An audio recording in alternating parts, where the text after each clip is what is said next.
అన్నదాతలకు సాగునీరు ఇవ్వడంలో రాష్ట్ర ప్రభుత్వం విఫలమైంది. దీంతో పంటలు చేతికొచ్చే సమయంలో సాగునీరు లేక పొలాలు ఎండిపోతున్నాయి.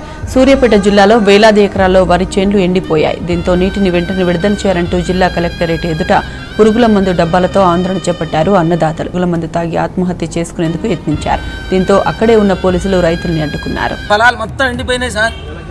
కోతకొచ్చే ఈనిన పొలాలు మొత్తం పోయినాయి సార్. పొట్టకొచ్చి ఈయన పొలాలు పోయినాయి. కొన్ని 1000 ఎకరాలు పోయినాయి సార్. మాకు అన్నీ పోయినాయి. మాకు తాగడానికి లాస్ట్ ఇప్పుడు తాగడానికి లేకుండా జనాలు మొత్తం చచ్చిపోతున్నారు సార్ మా ఏరియాలో.